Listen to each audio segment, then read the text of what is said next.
Hello and all, welcome to another episode of MMA Vision Analysis. This one we're talking Merab Dvalishvili, Umar Nurmagomedov, UFC 311 co-main event for the bantamweight title. We're going to talk about former bantamweight champion Aljamain Sterling's comments on this fight. Before getting started, make sure to like, subscribe, click the notifications to get all this is new from this channel, your channel, the one and only MMA Vision Analysis. Aljamain Sterling has a very close relationship with Merab Dvalishvili, obviously training partners. And this is very good to see, in all honesty, because as fighters, you guys, they need support in that form where these guys are always cornering each other. It's a good support system, it's very important. I think there has been great examples of guys venturing out into other teams and it not going so well for him. For example, Colby Covington, ever since he left the team that he was training with so long and he had great success with, his career never really looked the same. Okay, that being said, obviously Aljo is always going to have good things to say about his training partner, at least in public, at least in their current form of the relationship, or friendship rather, and obviously we spoke about this before. We said that,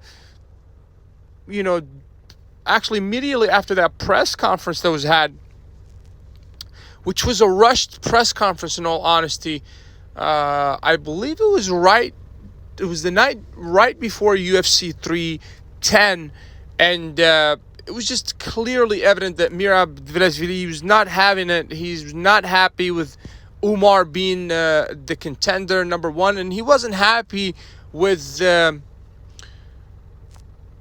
short notice that he was given, obviously. And this is exactly what Aljamain Sterling is talking about in this situation.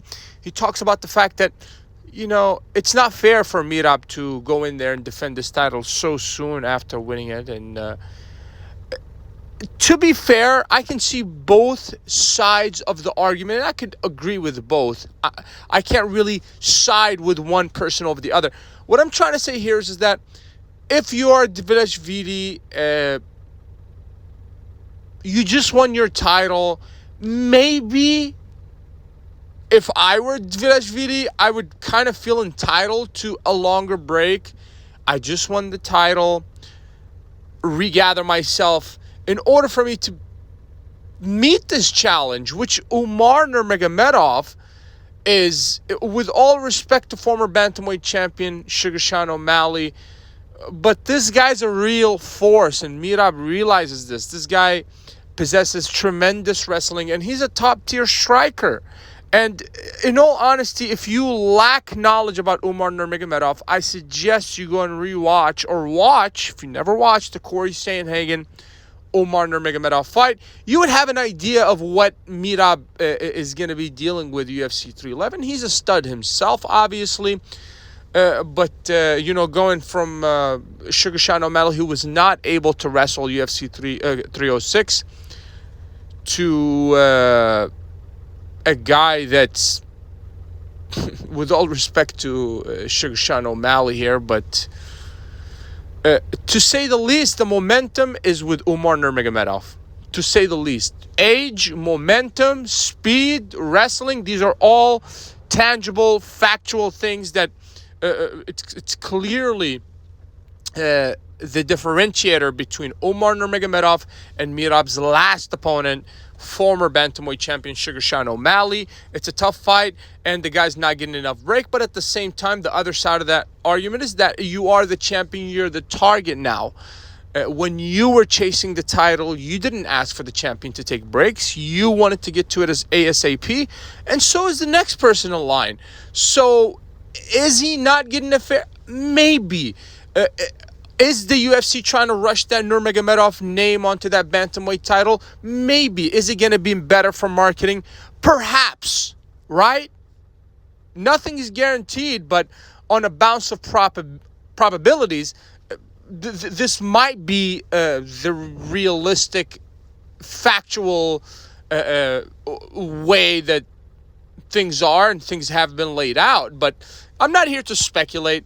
All I know is that the guy won his title, UFC 306, and he's fighting. When was 306? I would say between the two fights, it's less than 6 months. It would definitely be less. I forget when 306 was. I want to say, yeah, the way less than 3 months. 6 months, excuse me.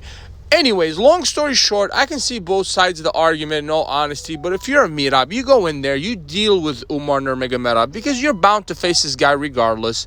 And, whatever you ignore tends to get bigger, in my personal opinion. I think that's exactly, and I do digress a bit, why, obviously, we have, John Jones, who's allegedly enter negotiations for that Tom Aspinall fight, because the more you ignore the problem, the bigger the problem becomes. And if you're a Dvalishvili, I think it's wise to, one, do as you're told, because you work for the UFC, right? And now the burden is even bigger on you because you are the champion of the bantamweight division. There is a certain way I believe that champions should carry themselves.